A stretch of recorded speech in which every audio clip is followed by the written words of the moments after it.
दोस्तों, कैसे हैं सब। आज हम नेक्स्ट चैप्टर शुरू करने जा रहे हैं 12th ज्योग्राफी एनसीईआरटी का, खनिज तथा ऊर्जा संसाधन। ठीक है, देखो इसमें दो चीज़ों के बारे में पढ़ेंगे हम, खनिज के बारे में पढ़ेंगे और ऊर्जा संसाधनों के बारे में पढ़ेंगे। खनिज क्या चीज़ होती है, इसकी डेफिनेशन देखेंगे। खनिज क्या चीज़ होती है। एक्चुअली क्या होता है कि खनिज जो होता है ना, वो निश्चित रासायनिक और भौतिक गुणधर्मों वाला एक पदार्थ होता है जिनको मनुष्य अपने पर्पस के लिए यूज़ करता है। ठीक है, और दूसरी बात आती है ऊर्जा संसाधन की। तो ऊर्जा संसाधन ऐसे संसाधन हैं जिनसे मनुष्य ऊर्जा प्राप्त करता है, जो हमें ऊर्जा देते हैं, जैसे कोयला, पेट्रोल इत्यादि। ठीक है, तो इस चैप्टर में हम क्या पढ़ेंगे, खनिज तथा ऊर्जा संसाधनों के बारे में। ठीक है, तो करते हैं चैप्टर शुरू।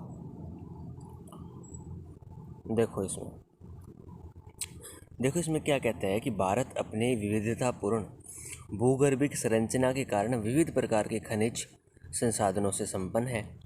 भारी मात्रा में बहुमूल्य खनिज पूर्व पुराजीवी काल तथा प्री पैलाजोइक एज में उद्भित है। देखो इसमें क्या कहता है कि भारत में जो है ना, भारत की जो भू संरचना है, भूगर्भिक संरचना है, चाहे वो पठार की ले लो, हिमालय की ले लो, मैदान एरिया की ले लो, रेगिस्तानी एरिया की ले लो, अलग अलग जगह पर अलग अलग प्रकार के संसाधन पाए जाते हैं जो जो भारत की विविधता को दर्शाते हैं ना। तो अलग अलग जगह पर अलग अलग प्रकार के काफ़ी संसाधन मिलते हैं भारत में, जो भारत की विविधता को दर्शाते हैं। भारी मात्रा में बहुमूल्य खनिज भी मिलते हैं जो पुराजीवी काल और प्रीपेलाइजोइक एज में बने। ये जो पुराजीवी काल है ना, इसको इंग्लिश में बोलते हैं प्रीपेलाइजोइक एज। ठीक है, इसमें ये जो संसाधन बने हैं, सारे नहीं, अलग अलग संसाधनों का अलग अलग निर्माण काल है, ज़्यादातर इस काल के होंगे, तभी इसमें ये काल लिख रखा है। ठीक है, और मुख्यतः प्रायद्वीपीय भारत की आग्नेय और कायंत्री चट्टानों से संबंध है। देखो जो हमारा भारत है ना, उसकी भूगर्भिक संरचना की बात करें तो प्रायद्वीप पठार वाला भाग है ना, मैंने आपको बताया था पिछले चैप्टर में, वो आग्नेय चट्टानों से बने हैं और ये सबसे पुराना भाग है भारत का। ठीक है, तो इसी कारण से क्या है कि यहाँ पे संसाधनों की प्राचुरता है। अगर कोई पूछे आपसे कि भारत के किस भाग में, किस भूगर्भिक भाग में सबसे ज़्यादा संसाधन या संसाधन प्रचुरता से पाए जाते हैं, तो ये पठारी भाग ही आ जाएगा। ठीक है, फिर बात करें उत्तर भारत की, तो उत्तर भारत में विशाल जलोढ़ी मैदान भूभाग आर्थिक उपयोग के खनिजों से विहीन है। देखो इसमें क्या कहता है, उत्तर भारत का जो मैदानी भाग है ना, आप देखोगे सबसे पहले कौन बना, पठारी भाग भारत का। ठीक है, पठारी यानी दक्षिण का पठार, प्रायद्वीपीय पठार, ये बना। उसके बाद जब प्लेट टकराई, जो इंडो ऑस्ट्रेलियन प्लेट एशिया की प्लेट से टकराई, तो हिमालय का निर्माण हुआ। फिर इन दोनों के अवसादों से बना मैदान। ठीक है, जो इन दोनों के मध्य पड़ता है, उत्तर भारत के मैदान, जिसमें गंगा, सिंधु और ब्रह्मपुत्र के मैदान आ जाते हैं। देखो मैदान सबसे बाद में बना है। ठीक है, और ये जलोढ़ मृदा से बना है। इसी कारण से यहाँ पर इतना टाइम इसको नहीं हुआ कि यहाँ पर खनिजों का निर्माण हो सके। देखो खनिजों के निर्माण के लिए कुछ अवस्थाएं चाहिए होती हैं, उच्च ताप चाहिए होता है, उच्च दाब चाहिए होता है ना, लेकिन यहाँ पर ऐसी परिस्थितियाँ नहीं थी, जिसके कारण से मैदानी भागों में खनिज ना के बराबर मिलते हैं। ये मैदानी जो भाग है ना, ये अधिकतर कृषि प्रदेश है, यहाँ पर लोग कृषि अधिक करते हैं। ठीक है, देखो आगे कहते हैं कि किसी भी देश के खनिज संसाधन जो है ना, वो औद्योगिक विकास के लिए आधार प्रदान करते हैं। यानी अगर किसी भी देश का आप औद्योगिक विकास देखोगे ना, कि उस देश में किस प्रकार के उद्योग लग रहे हैं, तो वो वहाँ के खनिज डिसाइड करेंगे। जैसे अगर भारत में लोहा अधिक मात्रा में पाया जा रहा है, तो भारत में लोहा उद्योग अधिक लगेगा। अगर भारत में कपास अधिक मात्रा में उत्पादित होता है, तो भारत में सूती वस्त्र उद्योग अधिक लगेगा। मतलब जो संसाधन जिस हिसाब से पाए जाएंगे, उस हिसाब से उद्योग धंधे लगेंगे। इसलिए कहते हैं कि किसी देश के जो औद्योगिक सेक्टर है, उसका आधार खनिज संसाधन ही होते हैं। देखो इस अध्याय में हम देश में विभिन्न प्रकार के खनिजों और ऊर्जा के संसाधनों की उपलब्धता के बारे में चर्चा करेंगे। हम देखेंगे कि भारत में किस किस प्रकार के खनिज पाए जाते हैं, कहाँ कहाँ पाए जाते हैं, कितनी कितनी मात्रा में पाए जाते हैं, तो इन सब का अध्ययन क्या इस चैप्टर में किया जाएगा। ठीक है, देखो आगे एक डेफिनेशन दे रखी है जो काफ़ी इम्पोर्टेंट है। एक खनिज जो है वो निश्चित रासायनिक और भौतिक गुणधर्मों विशिष्टताओं के साथ कार्बनिक और अकार्बनिक उत्पत्ति का एक प्राकृतिक पदार्थ है। देखो सबसे इम्पोर्टेंट यहाँ शब्द है प्राकृतिक पदार्थ, ठीक है। खनिज क्या है, एक प्राकृतिक पदार्थ है, यानी प्रकृति में पाया जाता है। खनिज को मानवों ने नहीं बनाया है, खनिज जो है ना प्राकृतिक पदार्थ है। अब होता क्या है खनिज, देखो वापस डेफिनेशन पढ़ते हैं। खनिज जो है ना उसकी एक निश्चित रासायनिक गुणधर्म होता है, यानी उसका एक निश्चित रासायनिक सूत्र होता है, रासायनिक गुणधर्म होता है। अगर कोई खनिज मान लो जैसे जल है, तो जल का एक रासायनिक सूत्र फिक्स है ना, H2O, तो यानी H2O तो जब जल ही रहेगा। ऐसे किसी खनिज का रासायनिक सूत्र फिक्स होता है, और रासायनिक सूत्र फिक्स होने के कारण उसका एक रासायनिक गुणधर्म भी फिक्स होता है। इसी प्रकार से उसका भौतिक गुणधर्म भी फिक्स होता है। और उसके साथ साथ ये कार्बनिक भी हो सकते हैं, अकार्बनिक भी हो सकते हैं।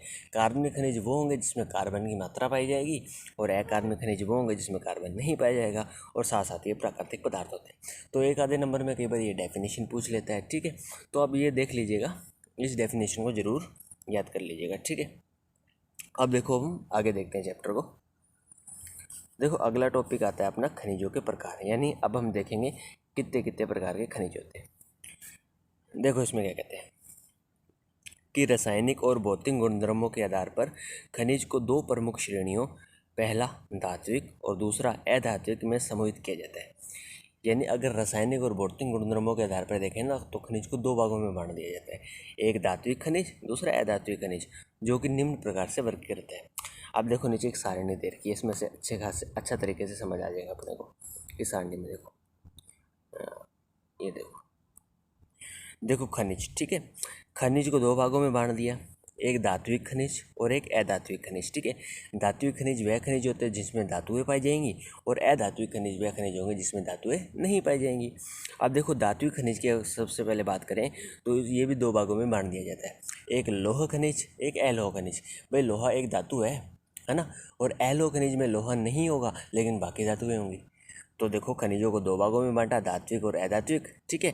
फिर धात्विक खनिजों को दो भागों में बांटा, लौह खनिज और अलोह खनिज, ठीक है। अब लौह खनिज के उदाहरण की बात करें तो इसमें लोहा, मैग्नीज इत्यादि आ गया, और अलोह खनिज की बात करें तो तांबा, बॉक्साइट इत्यादि आ जाएंगे, ठीक है। फिर उसके बाद अधात्विक खनिज की बात करें तो अधात्विक खनिज को भी दो भागों में बांट रही है, एक ईंधन खनिज आ जाते हैं और दूसरा अन्य अधात्विक खनिज आ जाते हैं, ठीक है। ईंधन खनिज जिनका उपयोग ईंधन के तौर पर होता है, जैसे कोयला हो गया, पेट्रोलियम हो गया, प्राकृतिक गैस हो गया, ठीक है। ये सब जीवाश्म ईंधन इसके अंतर्गत आ जाएंगे। और जो अन्य अधात्विक खनिज है उसमें माइका, चूना पत्थर, ग्रेफाइट इत्यादि आ जाएंगे, और इनका प्रयोग ईंधन के रूप में नहीं होता, ये अन्य अधात्विक खनिज हो जाते हैं, ठीक है। अब देखो आगे ये क्या कहते हैं, जैसा कि उपर्युक्त आरेख में स्पष्ट है, धातु के स्रोत धात्विक खनिज हैं, जैसे लौह अयस्क, तांबा एवं सोना। लौह अयस्क, तांबा एवं सोना आदि से धातु उपलब्ध होते हैं, और इन्हें धात्विक खनिज की श्रेणी में रखा गया है। मैंने आपको बताया कि धात्विक खनिज वे खनिज होते हैं जिनमें धातुएं पाई जाती हैं। धात्विक खनिजों को लौह और अलोह दो श्रेणियों में बांटा गया है, यानी धातुओं खनिज, जो धात्विक खनिज थे ना उनको दो भागों में बांट दिया, एक लौह खनिज और एक अलोह खनिज। लौह जो थे वो जैसा कि आप जानते हैं कि लोहा है, यानी लौह खनिज में क्या है, लोहा पाया जाता है, कुल मिला के ये बात कह रहे हैं। वे सभी प्रकार के खनिज जिनमें लौह अंश समाहित होता है, जैसे कि लौह अयस्क, वे लौह धात्विक हैं, और जिन्हें लौह अंश नहीं होता जिनमें वे अलोह धात्विक खनिज में सम्मिलित किए जाते हैं, जैसे तांबा, बॉक्साइट इत्यादि। यानी खनिजों को दो भागों में बांटा, धात्विक, अधात्विक। फिर धात्विक खनिजों को दो भागों में बांट लिया, लौह खनिज और अलोह खनिज। लौह खनिज जिनमें लोहा पाया जाता है, और अलोह खनिज जिनमें लोहा नहीं पाया जाता, ठीक है। देखो अभी आगे क्या कहते हैं कि अधात्विक खनिज है या तो कार्बनिक उत्पत्ति के होते हैं, जैसे कि जीवाश्म ईंधन, जिन्हें खनिज ईंधन के नाम से जाना जाता है, और वे पृथ्वी में दबे प्राणी या पादप जीवों से प्राप्त होते हैं, जैसे कि कोयला, पेट्रोलियम आदि। देखो अधात्विक खनिजों को दो भागों में बांटा था, एक ईंधन खनिज थे और एक अन्य अधात्विक खनिज थे। जो ईंधन खनिज थे वो कार्बनिक थे। क्यों? देखो कार्बन कहाँ से आता है? मनुष्य के शरीर से। अब मनुष्य का शरीर भी तो एक कार्बनिक पदार्थ है ना, फिर मनुष्य का लो या फिर आप पेड़ पौधे ले लो या अन्य किसी जानवर ले लो। भैया पेड़ पौधे, मनुष्य का शरीर या फिर अन्य कोई जानवर का शरीर ज़मीन के नीचे दब गया और वहीं से तो कोयला वगैरह का निर्माण हुआ है, पेट्रोल गैस का निर्माण हुआ है, वहीं से तो जीवाश्म ईंधन बने। तो ये कार्बनिक खनिज रहते हैं। और कार्बनिक खनिज कौन से खनिज है? ये ईंधन खनिज है। क्यों? इनका प्रयोग जो होता है वो ईंधन के रूप में होता है। और फिर जो एलो खनिज थे, एक तो ईंधन खनिज में बांट दिए जाएंगे और एक अन्य अधात्विक खनिज में बांट दिए जाएंगे, जैसे अब्रक, बॉक्साइट इत्यादि हो गए। ठीक है। अन्य प्रकार के अधात्विक खनिज अकार्बनिक उत्पत्ति के होते हैं, इनमें कार्बन नहीं होता। इसमें आ जाते हैं अब्रक, चूना पत्थर और ग्रेफाइट। ठीक है। तो आई होप आप समझ गए होंगे कि खनिज क्या होते हैं, खनिज के प्रकार क्या होते हैं, धात्विक अधात्विक खनिज क्या होते हैं, लोह अलोह खनिज क्या होते हैं, ईंधन खनिज क्या होते हैं, या फिर अन्य अधात्विक खनिज क्या होते हैं। ठीक है। इसको और भी गहराई से समझेंगे हम इस चैप्टर में आगे। देखो आगे ये क्या कहता है कि खनिजों की कुछ निश्चित विशेषताएं होती हैं। ये क्षेत्र में असमान रूप से वितरित होता है। देखो अभी तक हमने देखा खनिज क्या होता है, खनिज के प्रकार क्या होते हैं, ये देखा। अब हम देखेंगे खनिज की विशेषताएं क्या होती हैं। भैया खनिज को पहचानेंगे तो हमें पता तो होना चाहिए ना कि मतलब खनिज होते क्या हैं, उनकी विशेषता क्या है, वो दिखते कैसे, उनकी प्रकृति कैसी है, उनका रंग कैसा है, ये सब उनकी विशेषताएं। तो इन सब विशेषताओं के बारे में हमें पता होना चाहिए। अब एक एक करके क्या देखेंगे, खनिजों की विशेषताओं के बारे में देखेंगे। ठीक है। देखो खनिजों की कुछ निश्चित विशेषताएं होती हैं। ये क्षेत्र में असमान रूप से वितरित होते हैं। खनिजों की गुणवत्ता और मात्रा के बीच प्रतिलोम संबंध पाया जाता है। देखो जो खनिज होते हैं ना वो असमान रूप से वितरित होते हैं। ऐसा क्यों होता है? क्योंकि अब भारत का एग्जांपल लो, भारत की भूगर्भिक संरचना की बात करो तो भारत की भूगर्भिक संरचना भी तो समान रूप से वितरित नहीं है ना। कहीं पर हिमालय, कहीं पर मरुस्थल, कहीं पर मैदान, कहीं पर पठार, कहीं पर उत्तर पूर्व की पहाड़ियाँ, कहीं पर तटीय मैदान, पश्चिमी तट, पूर्वी तट, द्वीप। तो ये सब जो है ना ये समान रूप से तो नहीं वितरित है ना। सबका निर्माण कार्य अलग अलग है, सबकी चट्टानें अलग अलग है, सबकी जलवायु अलग अलग है, तो खनिज भी तो अलग अलग रूप से बनेंगे ना। भैया इतनी विविधता है तो खनिज कैसे समान रूप से वितरित हो सकते हैं? तो खनिज भी क्या है कि किसी देश में असमान रूप से वितरित होते हैं। किस पे डिपेंड करते हैं? वहाँ की भूगर्भिक संरचना, वहाँ की जलवायु इत्यादि पे डिपेंड करते हैं कि खनिज का निर्माण कैसे होगा। भैया खनिज किसी प्रदेश में पाया जाएगा तो उसके निर्माण लायक परिस्थितियाँ भी तो होनी चाहिए कि नहीं होनी चाहिए। तो इसी कारण से खनिज जो होते हैं असमान रूप से वितरित होते हैं। देखो खनिजों की गुणवत्ता और मात्रा के बीच प्रतिलोम संबंध पाया जाता है। प्रतिलोम संबंध कैसे? देखो खनिजों की गुणवत्ता और मात्रा। अब प्रतिलोम संबंध क्या हो गया? जो खनिज जितने क्वालिटी में अच्छे हैं ना उतने क्वांटिटी में अच्छे नहीं होंगे।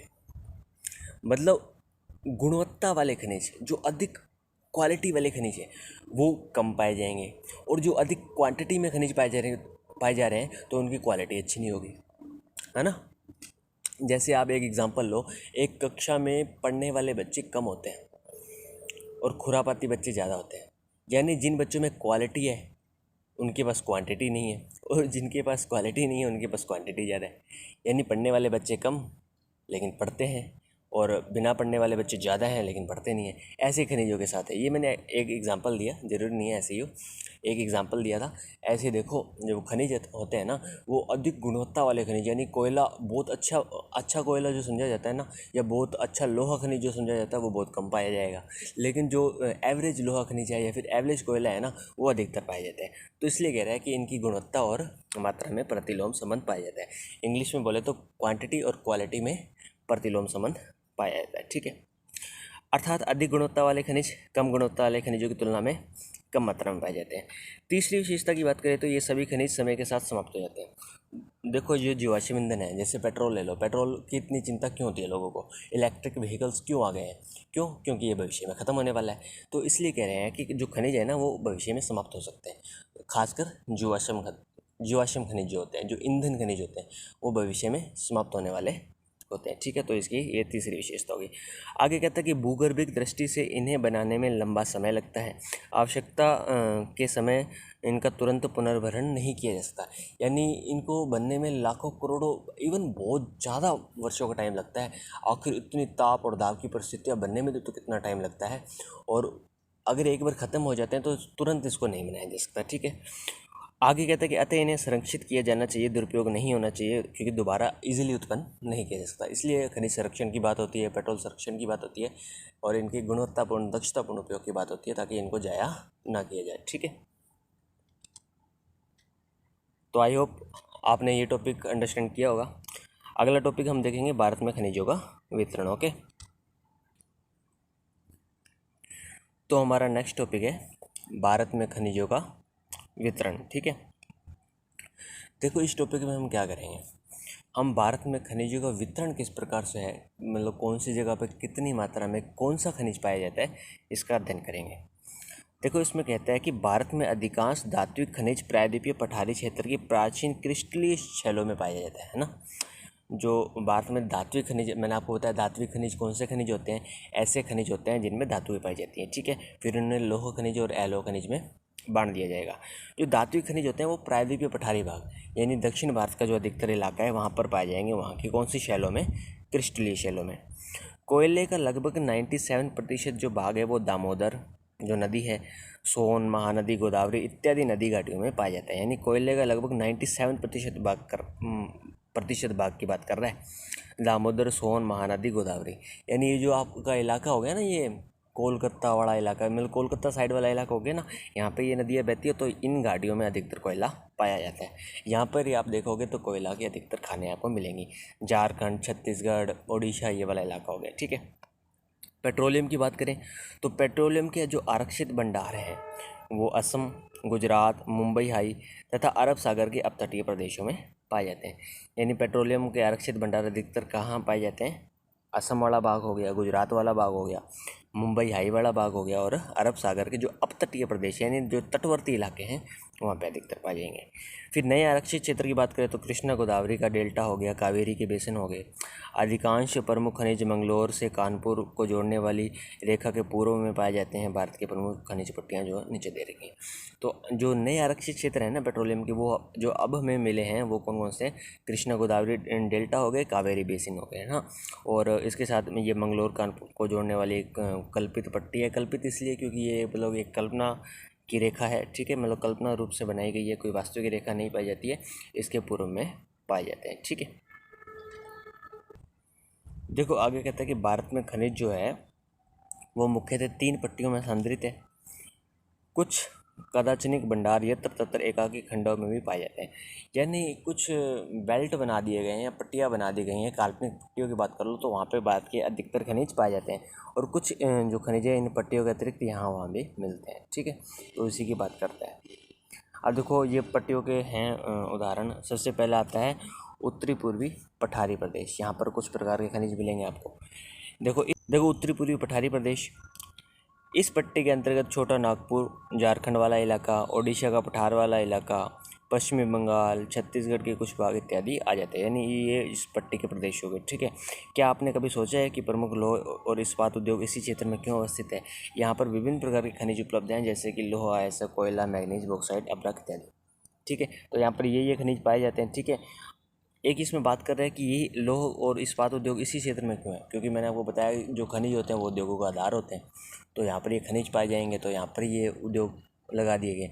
अब मान लो लोह ऐसे किसी खादान से निकल रहा है तो उसी के पास में लोह उद्योग लगाने में फ़ायदा है ना। अगर दूर लगाएंगे तो परिवहन का खर्चा अलग से आएगा, तो पास में ये उद्योग लगा दिए जाते हैं ताकि परिवहन का अलग से खर्चा ना है। लोह तो होते हुए भारी धातु है तो इसका ईंधन भी अधिक प्रयोग करेगी। ठीक है, यानी अगर परिवहन में एक जगह से दूसरी जगह लोह धातु को लेकर जाएंगे, लोह खनिज को लेकर जाएंगे तो पेट्रोल का खर्चा बहुत ही ज़्यादा आएगा। ठीक है, तो उद्योग वहीं लगते हैं जहाँ पे खनिज मिलते हैं। ठीक है, तो ये पहली पट्टी होगी। ठीक है, उसके दूसरी पट्टी की बात करें उसके बाद तो दक्षिणी पश्चिमी पठारी प्रदेश हो गया।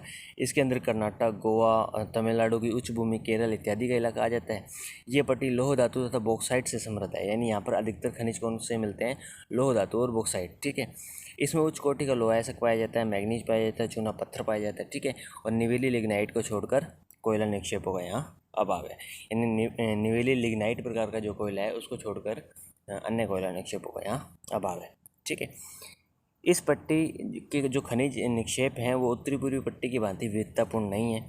यानी जो इससे पहले वाली पट्टी की बात की वहाँ पर अलग अलग प्रकार के खनिज थे, यहाँ पर इतने अलग अलग प्रकार के नहीं है, एक जैसे खनिज ज़्यादातर है। ठीक है, केरल में मोनाजाइट और थोरियम बॉक्साइट क्ले के निक्षेप हैं, गोवा में लोह आयस्क के निक्षेप पाए जाते हैं। मोनाजाइट और थोरियम एक प्रकार का मतलब आप पदार्थ है जो परमाणु रिएक्टरों में काम आता है और बिजली बनाने के लिए उपयोग होता है। ठीक है, नाभिक की विखंडन प्रक्रिया में काम आता है। ठीक है, ये केरल की मोनाजाइट मोनाजाइट रेत में पाया जाता है। कौन सा पदार्थ होता है, थोरियम। ठीक है, तो ये 2 पट्टियाँ होगी। तीसरी पट्टी की बात करें तो इसमें आता है उत्तरी पश्चिमी प्रदेश। ठीक है, ये थोड़ा राजस्थान वाला इलाका आ जाएगा। ये पट्टी राजस्थान में अरावली गुजरात के कुछ भाग पर विस्तृत है। यहाँ खनिज धारवाड़ क्रम की शैलों से संबंध है, यानी धारवाड़ क्रम की शैलें हैं उससे संबंधित है ये खनिज। ठीक है, तांबा जिंक प्रमुख खनिज हैं। राजस्थान में बलुआ पत्थर, ग्रेनाइट, संगमरमर, जिप्सम जैसे भवन निर्माण के पत्थरों से समृद्ध है और मुल्तानी मिट्टी के भी यहाँ निक्षेप पाए जाते हैं। तो ये प्रकार के यहाँ खनिज होते हैं। फिर डोलामाइट तथा चूना पत्थर सीमेंट उद्योग के लिए कच्चा माल उपलब्ध कराते हैं। गुजरात अपने पेट्रोलियम निक्षेपों के लिए जाना जाता है। आप जानते होंगे गुजरात राजस्थान दोनों एक नमक समृद्ध स्रोत है, यानी ये जो खनिज है ये इस पट्टी में पाए जाते हैं। ठीक है, आपको पता होगा राजस्थान को खनिजों का अजायब घर भी बोलते हैं। ये एक जीके का क्वेश्चन है, आप याद कर लीजिएगा। ठीक है, तो हमने ये 3 पट्टियाँ देख ली कि कौन कौन से खनिज है। एक अन्य पट्टी की बात करें तो महत्वपूर्ण तो ये 3 पट्टियाँ थी, और ये एक अन्य पट्टी जो यत्र तत्र खनिज पाए जाते हैं, मतलब इन 3 पट्टियों के अलावा इधर उधर पाए जाते हैं, उनकी बात कर रहे हैं।